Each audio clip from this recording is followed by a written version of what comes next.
নির্মাণ রসায়ন, powered by Asian Paints.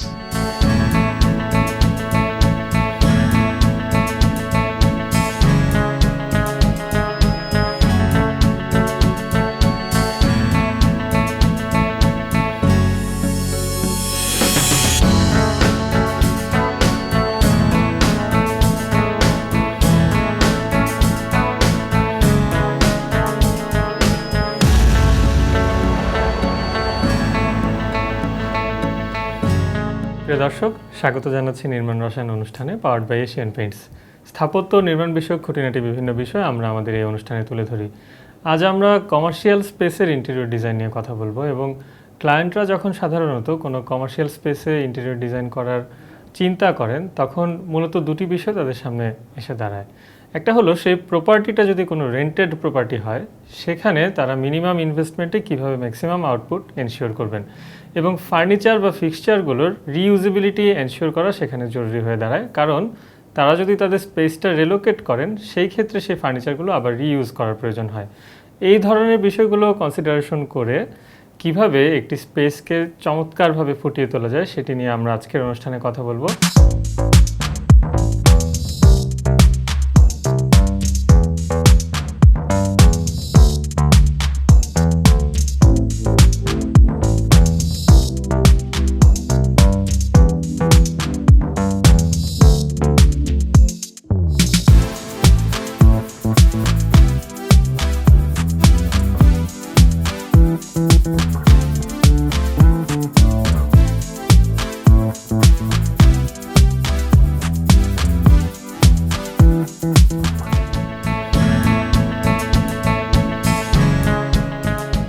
আমরা আজকে এসেছি আর্কসেন্সের ডিজাইন স্টুডিওতে এবং আমাদের সঙ্গে দুজন স্থপতি অতিথি হিসেবে রয়েছেন।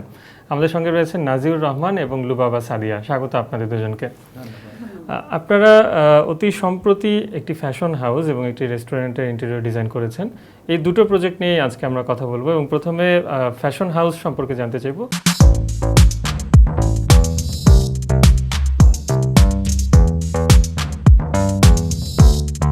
শোরুমটা একটা ইন্টারন্যাশনাল বা গ্লোবাল একটা শোরুম, তো এটার মোটামুটি 160+ আউটলেট পুরো ওয়ার্ল্ডের বিভিন্ন দেশে, যেমন USA, Canada, UK, Australia, New Zealand, এই সব জায়গাগুলোতে আছে। তো বাংলাদেশে এই আউটলেটটা এটাই প্রথম। এটা বেসিক্যালি পাকিস্তানের স্ট্যান্ডার্ডে একটা ডিজাইন প্রপোজাল করা হয়, রেডি করা হয়। সেই ডিজাইনটাকে মাথায় রেখে আমাদের বাংলাদেশের জন্য কনটেক্সচুয়ালাইজ করে আমরা এই ডিজাইনটাকে করে থাকি। এই এক্সিকিউশনের ক্ষেত্রে আমাদের দুটো পয়েন্ট ইম্পর্টেন্ট ছিল। আমরা যেই টার্গেটটা নিয়েছিলাম সেটা হচ্ছে যে ফার্নিচার্স যেগুলো থাকে সেগুলো যেন ম্যাক্সিমাম রিউজেবিলিটি থাকে এবং পোর্টেবিলিটি থাকে, যেহেতু এটা একটা রেন্টেড স্পেসের উপরে করা। আর আরেকটা বিষয় আমাদের খেয়াল রাখতে হয়েছিল, সেটা হচ্ছে যে এটা যেন হাই ডিউরেবিলিটি থাকে এবং এটা যেন মানে লো মেনটেনেন্সে আমরা যেন এই ফার্নিচারগুলোকে ইউজ করতে পারি আর কি। আপু, এটার ডিজাইন ডিটেলসে যাওয়ার আগে একটু ইনিশিয়াল স্টেজ নিয়ে কথা বলতে চাই যে আপনারা এখানে যে লেআউটটা প্রথমে প্রপোজ করেছেন সেটার জোনিং এবং অন্যান্য ফার্নিচার অ্যারেঞ্জমেন্টের শুরুটা কিভাবে? এইটার লেআউট যখন করা হয়েছে, এটার ডিজাইন তো আগে থেকেই পাকিস্তান বেস যে কনসাল্টিং ফার্মটা ছিল ওখান থেকে এসেছে। আমরা আসলে এটাকে এই যে এরিয়াতে আমরা করছি সেই এটার এরিয়াটা হচ্ছে 3000 স্কোয়ার ফিট। তো এটার এই এরিয়া অনুযায়ী আমরা আসলে দেখতে পাই যে এন্ট্রিতে একটা ব্ল্যাক টাইলসের রো আছে। সেই টাইলসের রোটাকে আমরা মানে রেফারেন্স লাইন হিসেবে কাজে লাগিয়ে আমরা যখন এন্ট্রি করি, এই এন্ট্রির পরেই একটা রিসেপশন কাউন্টার যেন দেখা যায় এবং এটা যেন একটা ওয়েলকামিং অ্যাপ্রোচ দিচ্ছে। এবং এটার পরেই লেফট সাইডে হচ্ছে মেল জোন এবং রাইট সাইডে হচ্ছে ফিমেল জোন, যে ফিমেল যে প্রোডাক্টগুলো ওখানে থাকবে। আর তারপরে একদম এন্ডে নর্থ সাইডে স্টোরেজ এবং ট্রায়াল রুমগুলো রেখেছি।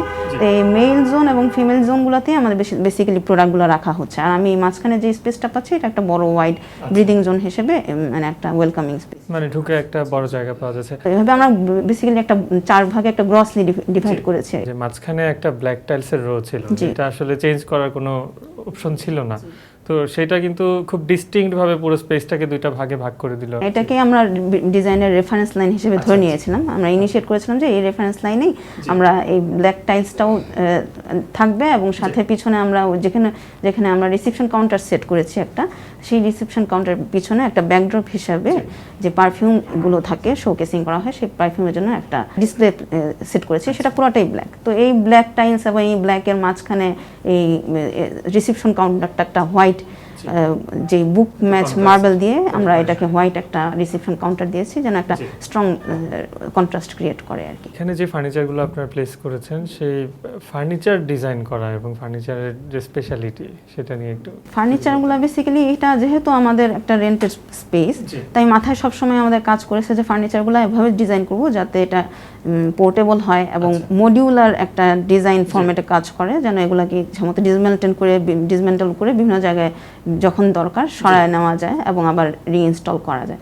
তো এই জায়গায় বেসিক্যালি আমরা এটাকে মেটাল শিট দিয়ে আমরা ফার্নিচারগুলো ডিজাইন করেছি এবং এগুলো আসলে যখন ডিজাইন করি ফার্নিচার মানে এই কিছু মেটাল র্যাক ডিসপ্লের জন্য, তো র্যাকগুলো আসলে আমাদের মাথায় তখন ছিল যে ডটের যেই প্রোডাক্টগুলো আসবে মানে এই ক্লোদিংয়ের যে প্রোডাক্টগুলো আসবে এই প্রোডাক্টগুলোর মানে প্রোডাক্ট লাইন, এদের কালার্স, এদের যে ফেস্টিভ অনুযায়ী বিভিন্ন রকমের ড্রেস ওরা নিয়ে আসবে, এই এসেন্সগুলো যেন আমরা ধরে রাখতে পারি সেই হিসেবে আমরা এই ফার্নিচারগুলোও ডিজাইন করেছি, সেই এসেন্সগুলো ধরে রাখার স্বার্থে আর কি। মানে এগুলো সিজন অনুযায়ী যেহেতু প্রোডাক্টগুলো চেঞ্জ হয়, সেভাবে আমাদের ফার্নিচারের লেআউট এবং এক্সিবিশনগুলো যেন চেঞ্জ হতে পারে সেভাবে আমাদের মাথায় রেখে কাজ করা হয়েছে আর কি। এটা যেহেতু একটা ভিন্ন দেশের একটা ব্র্যান্ড এবং তাদের যে থিমেটিক কিছু ব্যাপার আছে সেই থিমটাও কিন্তু আপনাদের এই ইন্টেরিয়রে ফুটিয়ে তোলা হয়েছে, তো সেই ক্ষেত্রে আসলে কোন এলিমেন্টটার মাধ্যমে সেই কাজটা করলেন? বেসিক্যালি এটা একটা পাকিস্তানি ক্লোদিং ব্র্যান্ড, তো যিনি এই ব্র্যান্ডটা চালু করেছেন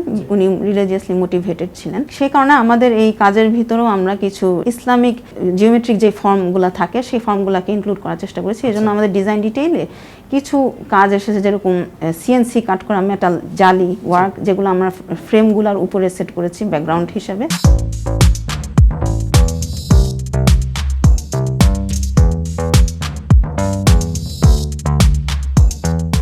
আপু, একটা ইন্টেরিয়র সাইট হ্যান্ডেল করার তো অনেকগুলো চ্যালেঞ্জ থাকে, ক্লায়েন্টেরও বিভিন্ন সময় বিভিন্ন রকমের ফিডব্যাক থাকে, আবার আপনি যাদেরকে নিয়ে কাজ করছেন সাইটে যারা ওয়ার্কার আছে তাদেরকেও সেই ফিডব্যাকটা কনভে করা, তো আপনাদের এই প্রজেক্টে পার্টিকুলারলি কী ধরনের চ্যালেঞ্জ ফেস করতে হয়েছে? এই প্রজেক্টটা বেসিক্যালি যেহেতু খুবই প্রিমিয়াম একটা প্রজেক্ট এবং ক্লোদিংয়ের যে ফাইবার এগুলো খুবই প্রিমিয়াম ফাইবার, তো সেই জন্য আমরা চিন্তা করেছিলাম যে প্রজেক্টের বিভিন্ন জায়গায় আমরা গোল্ডেন পেইন্ট ইউজ করব। তো আসলে গোল্ডেন কালারটা it is really very tough to achieve. তো এই গোল্ডেন কালারটা অ্যাচিভ করার জন্য আমরা সাপোর্ট পেয়েছিলাম এশিয়ান পেইন্টদের ইজি পেইন্টিং সার্ভিস থেকে। তো তারা আমাদেরকে যে বারবার মানে কোয়ালিটি চেক করে এবং এই ইয়েটা মানে মাল্টিপল টাইম ওনারা ট্রায়াল ইয়েতে গিয়ে আমাদের এটা ফাইনালি মানে আমরা ওটা অ্যাচিভ করতে পেরেছি এবং ক্লায়েন্ট খুশি হয়েছিল। এই চ্যালেঞ্জটার পরে একটা নেক্সট চ্যালেঞ্জ ছিল যখন কাউন্টারে আমরা যেই মানে মার্বেলটা, হ্যাঁ বুক ম্যাচিং মার্বেলটা আমরা যা প্লেস করি, তো সেটার জন্য আমাদেরকে যথেষ্ট স্ট্রাগল করতে হয়েছে।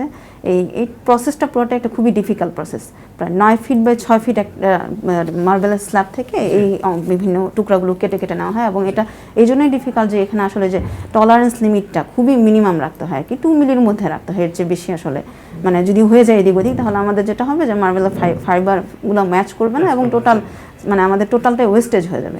তো সেই জন্য আমাদেরকে এখানে মানে যথেষ্ট পরিমাণে হাইলি সিকিউরড ভাবে এবং আমাদের সতর্কতাটাও মানে যথেষ্ট মেনটেন করে চলতে হয়েছে এবং ট্রান্সপোর্টেশন, তারপরে এখানে এনে যে প্লেসমেন্ট এবং ফাইনাল ফিনিশিং দেওয়া পর্যন্ত আমরা টোটালটা পুরো সতর্কতা অবলম্বন করে করেছি এবং এটাতে আমাদের যথেষ্ট স্ট্রাগল করতে হয়েছিল আর কি। ইন্টেরিয়র ডিজাইন করার ক্ষেত্রে যতই আমরা বলি যে মডিউলার ফার্নিচার করছি, ফার্নিচার শিফট করে অন্য জায়গায় নিয়ে যাব, ম্যাক্সিমাম ইম্প্যাক্ট তৈরি করব, কিন্তু মিনিমাম তো একটা পেইন্ট আমার করতেই হয় এবং সেখানে তো কালার কম্বিনেশনটা খুবই গুরুত্বপূর্ণ একটা বিষয়, কারণ আমি রেন্টেড প্রপার্টি হলেও আমি তো দেয়ালগুলো রং করছি, তো সেই ক্ষেত্রে আপনাদের কনসিডারেশন কী ছিল বা কালার কম্বিনেশন করার বিষয়টা শুরু থেকে কোনো গাইডলাইন ছিল কিনা? ইন্টারন্যাশনাল কোনো গাইডলাইন ওটা আমাদের ছিল না। আমরা এখানে যখন যেই স্পেসটা পেয়েছি সেই স্পেসটাতে আর কি আমরা মিনিমালিস্ট থাকার চেষ্টা করেছি। এর মধ্যে আমরা 3টা পেইন্ট অ্যাপ্লাই করেছি, যেমন আপনি বলতে পারেন আমি যেহেতু ব্ল্যাক টাইলসের কথাটা প্রথমে বলেছিলাম, এই ব্ল্যাক এবং সাথে মার্বেলের সাথে ম্যাচ করে হোয়াইট, আর গোল্ডেনটা তো আমি বললামই যেহেতু একটা প্রিমিয়াম লুক আনার চেষ্টা ছিল এই জন্য এই গোল্ডেন, এই 3টা কালারের কম্বিনেশনে আমরা টোটাল প্রজেক্টটা করার চেষ্টা করেছিলাম। প্রজেক্টের সবগুলো ওয়ালই আমরা গোল্ডেন দিয়েছি, তবে একটা জায়গায় গিয়ে আমরা যেখানে ট্রায়াল সেকশন আছে সেই ট্রায়াল সেকশনে যেটা যে ওপেন ট্রায়াল সেই জায়গাটা আমরা পুরাটা ব্যাকগ্রাউন্ডই ব্ল্যাক করেছি এবং যেটা এনক্লোজড ট্রায়াল রুমগুলা সেই রুমগুলাকে আমরা হোয়াইট কালার দিয়েছি যাতে আমরা যারা মানে কাস্টমার যখন এসে ড্রেস ট্রায়াল দিবেন তারা যেন ড্রেসের যে লুকটা সেটা একটা ডার্ক ব্যাকগ্রাউন্ডে হ্যাঁ ডার্ক ব্যাকগ্রাউন্ডেও পায় এবং একইভাবে ব্রাইট ব্যাকগ্রাউন্ডেও যেন এটা দেখতে পারে। ট্রায়াল রুমে ঢুকবে তখন ব্রাইট ব্যাকগ্রাউন্ডে থাকবে আর এই ওপেন জায়গায় এটা ডার্ক ব্যাকগ্রাউন্ডে ঢুকেও যেন মানে বোথ যে আউটলুকটা ওটা যেন চেক করে নিতে পারে, এই জন্য আমরা এই কাজগুলো করেছি। সাধারণত অনেকেই ভাবে যে প্রচুর কালার বা প্রচুর ম্যাটেরিয়াল ইউজ করলে হয়তো খুব সুন্দর কিছু হয়, আসলে তা না। খুব মিনিমাম একটা স্কিমের মধ্যে থেকেও আপনারা অনেক সুন্দর করে পুরো শোরুমটা সাজিয়েছেন। অনেক ধন্যবাদ আপু। আমি একটু নাজির ভাইয়ের কাছে যাচ্ছি এখন। আপনারা আরও একটা ইন্টারন্যাশনাল ফ্র্যাঞ্চাইজির প্রজেক্ট ডিজাইন করেছেন, একটা রেস্টুরেন্ট, এবং সেটা রাজধানীর খুবই অভিজাত একটা এলাকায়।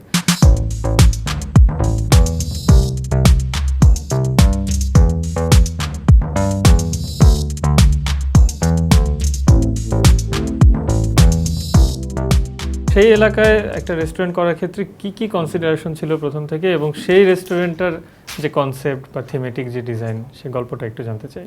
ধন্যবাদ। আমাদের এই প্রজেক্টের নাম ফিশ এন্ড কো, যেটি গুলশানে অবস্থিত। 2500 স্কয়ার ফিটের একটি রেস্টুরেন্ট। এটি মূলত একটি সিঙ্গাপুর বেস প্রজেক্ট এবং এটি একটি ক্যাজুয়াল এনভায়রনমেন্ট ক্রিয়েট করে এবং এটি বাংলাদেশে একটি মাত্রই ব্রাঞ্চ রয়েছে। এই রেস্টুরেন্টটি ডিজাইন করার সময় আমরা ফিশ এন্ড কোর সিঙ্গাপুর টিম এবং বাংলাদেশ টিমের সাথে কোলাবোরেশন করে আমরা কাজটা করি। আমাদের মূল উদ্দেশ্যই ছিল যে যেহেতু এটা সি সাইড একটা ফিশ রিলেটেড, সেক্ষেত্রে সি সাইডের যে এনভায়রনমেন্টটা সেটাকে ক্রিয়েট করা। আচ্ছা। এবং এটা তার জন্য আমরা গ্রিস এরিয়ার যে ম্যাটেরিয়ালসগুলো রয়েছে, টেক্সচারগুলো এবং কালার কনসেপ্টগুলো, সেগুলোকে থেকে সিমিলারিটি রেখে আমাদের রেস্টুরেন্টের যে ফার্নিচারগুলো করেছি সেগুলো আমরা করার চেষ্টা করেছি। সি সাইড ফিলিংটা সেটা একটা ইনডোর এরিয়ায় কিভাবে নিয়ে আসলেন?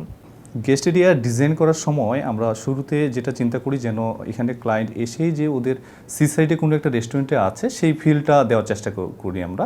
এই জন্য আমরা শুরুতেই ফ্লোরিং নিয়ে কাজ করি। এই ফ্লোরিংটা আমরা গ্রিসের যে কালারফুল যে ফিশিং বোর্ডগুলো রয়েছে সেগুলো আমরা উডেন প্লাং যে আছে সেটাতে আমরা পেইন্ট করে সেটা ফ্লোরিংটা আমরা করি। এবং ওয়ালগুলো যেটা রয়েছে যে গ্রিসের সি সাইডে যে বিল্ডিংগুলো রয়েছে সেগুলো ম্যাক্সিমাম আমরা খেয়াল করেছি যে হোয়াইট স্টোনে। সেক্ষেত্রে আমাদের এই জন্য ওয়াল এবং কলামগুলো আমরা হোয়াইট ব্রিক টাইলস ইউজ করেছি। এবং আমাদের এখানে যেহেতু 3 সাইডেই অলরেডি গ্লাস রয়েছে, কার্টনের গ্লাস, এটাকে আমরা লুক চেঞ্জ করার জন্য আমাদের কিছু লুবার প্যানেল করেছি। এবং আমাদের ওয়াল এবং কলামগুলোতে কিছু ফিশিং এবং মেরিন যে এলিমেন্টগুলো সেগুলো আর্টওয়ার্ক হিসেবে ব্যবহার করার চেষ্টা করেছি। আচ্ছা, এই যে একটা ফিলিং এখানে নিয়ে আসলেন, যেমন কাঠের একটা ক্যাচকেচে আওয়াজ হচ্ছে ঢোকার সময়, এবং যেহেতু এটা মানে খুব ডেন্স একটা আরবান এরিয়ার মধ্যে এটার সেটিংটা, তো যারা আসছেন শুরুতেই কিন্তু তাদেরকে অন্য ধরনের একটা অ্যাম্বিয়েন্স দিচ্ছেন। তো এই যে রাস্টিক ম্যাটেরিয়াল নিয়ে আসলেন, তারপরে আবার এখানে ভেতরে ফ্লোরিংয়ে চেঞ্জ করলেন, এগুলো ইমপ্লিমেন্ট করার ক্ষেত্রে নিশ্চয়ই চ্যালেঞ্জ ছিল। তো সেই চ্যালেঞ্জটা কিভাবে হ্যান্ডেল জি, অবশ্যই আমরা সেই চ্যালেঞ্জটা ফিল করেছি। আমরা এখানে চ্যালেঞ্জের মধ্যে আমরা দুইটা পার্ট আমরা চ্যালেঞ্জ ফিল করি। আমাদের যে রিমুভ করে চেঞ্জ করেছিলাম উডেন ফ্লোরটা এবং কি যে কটন স্টিল যেটা, উডেন ফ্লোরটার ক্ষেত্রে আমরা যেটা ফিল করেছি যে আসলে যে র লুকটা আমরা নিয়ে আসার চেষ্টা করেছিলাম, ফিশিং বোর্ডের যে র লুকটা, যে ওখানে যেহেতু সি পাশে যেটা হয় সেটা সাধারণত মরিচা বা এইসব আর্দ্রতার কারণে এগুলো নষ্ট একটু ফিল হয়। বারবার পেইন্ট করার ক্ষেত্রে এই প্রবলেমটা ফেস করেছি এবং দিন শেষে আমরা এটা সাফল্য হয়েছে আর কি। এবং কটন স্টিলের ক্ষেত্রে আমরা এটা স্টিলকে আমাদের কেমিক্যাল দিয়ে সেটাকে রাস্ট করেছি। দেন আমরা ছোট ছোট অংশ করে এটা আমরা পেইন্ট করেছি এবং কি বিভিন্ন শেডের পেইন্টগুলো আমাদের বিভিন্ন কালার শেড ছিল। যেহেতু আমাদের একটা জেলিফিশের একটা আর্টওয়ার্ক ছিল, সেটা আমরা হাইলি ইউভি প্রিন্ট করেছি এবং ছোট ছোট প্রিন্ট করে দেন আমরা এটা দেওয়ালটাকে আমরা ডেকোরেশন কমপ্লিট করেছি। কোনো ম্যাটেরিয়াল খুব স্মুথ রাখার কোনো চেষ্টা আপনারা করেন না, একটা রাস্টি একটা ফিল এবং খুব র টেক্সচার নিয়ে আসা। লাইটিংটা কিভাবে করলেন? লাইটিং যেটা আমাদের ম্যাক্সিমাম, যেহেতু আমরা এটা চেয়েছিলাম যে ক্যাজুয়াল খুঁজি যে একটা এনভায়রনমেন্ট সেটা যেন পায়, এবং সাথে আমরা যেহেতু যে এরিয়া যে থিমটা নেওয়ার চেষ্টা করেছি, এই জন্য স্পাইডার যে লাইটগুলো আমরা মেনলি যে কমন স্পেসটাতে রয়েছে যে গেস্ট স্পেসটা, সেটাতে আমরা স্পাইডার লাইটিং করে যেটা ফিলামেন্ট একটা লাইট রয়েছে এবং স্পাইডারের ফর্মুলেশনের মাধ্যমে আমরা সেটা দেওয়ার চেষ্টা করেছি। আর্কসেন্স এবং আপনাদের দুজনকে অসংখ্য ধন্যবাদ। আপনারা চমৎকার দুটো ইন্টেরিয়র ডিজাইন প্রজেক্ট আমাদের সামনে উপস্থাপন করেছেন এবং নিশ্চয়ই দর্শক যারা আমাদের সঙ্গে এতক্ষণ ছিলেন তারাও এর মাধ্যমে উপকৃত হবেন। প্রিয় দর্শক, এই ছিল আমাদের মূল আলোচনা। নিচ্ছি ছোট একটা বিরতি, সঙ্গে থাকুন।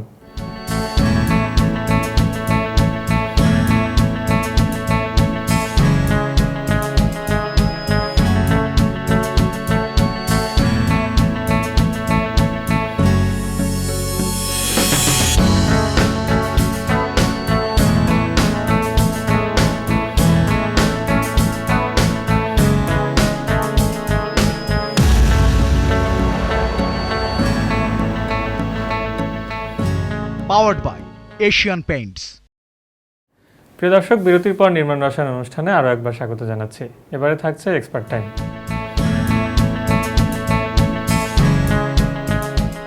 সবাইকে স্বাগত জানাচ্ছি আজকের এশিয়ান পেইন্টস এক্সপার্ট টাইমে। আজকে আমাদের সাথে আছেন আর্কিটেক্ট আবু ইলিয়াস লিংকন। কেমন আছেন? অনেক ধন্যবাদ আপু, ভালো আছি আলহামদুলিল্লাহ।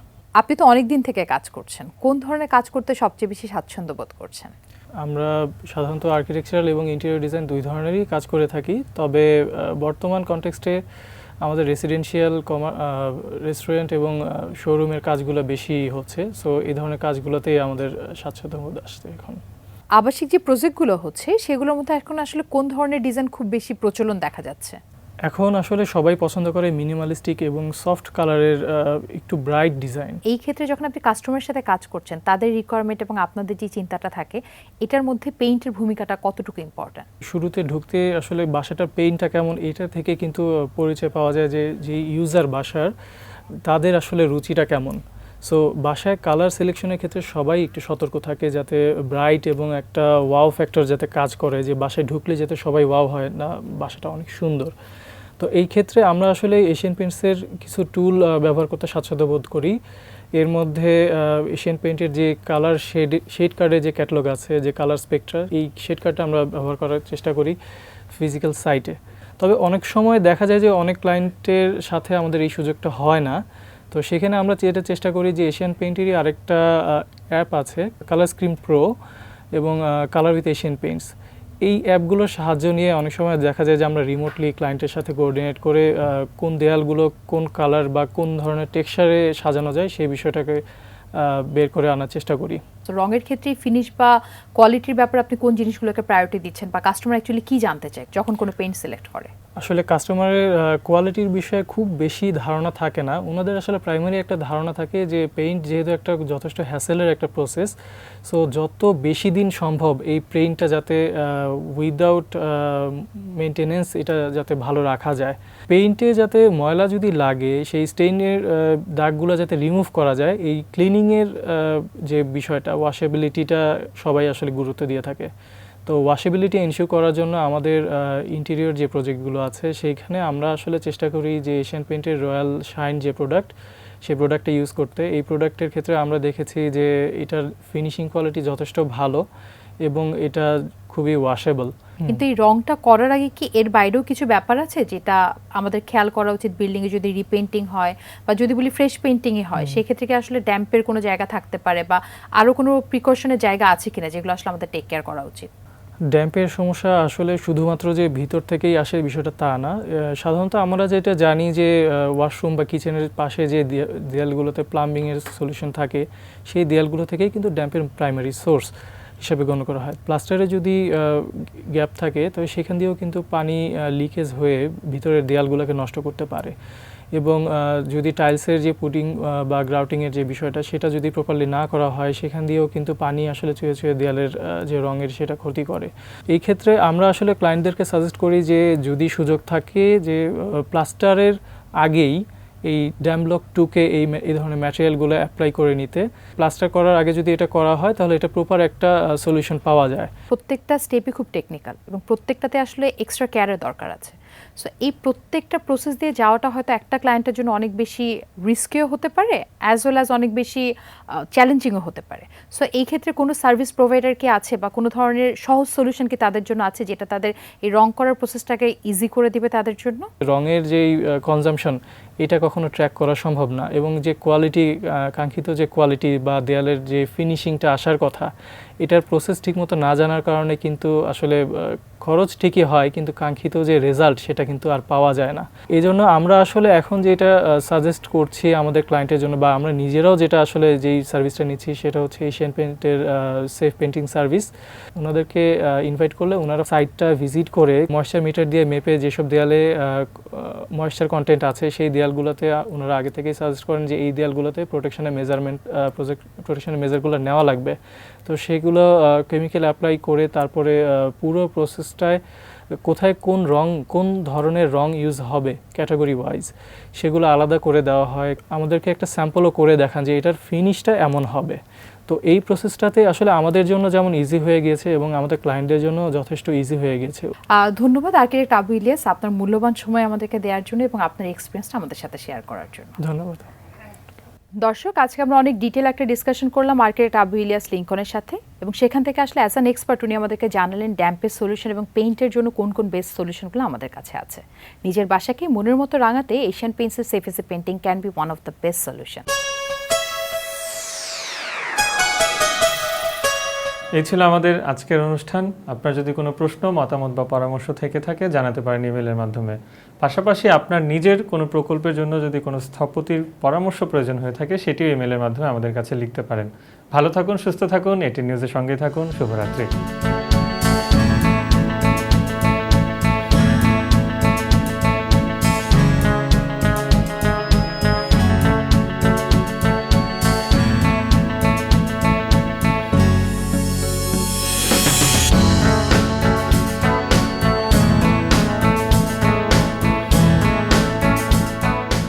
Powered by Asian Paints.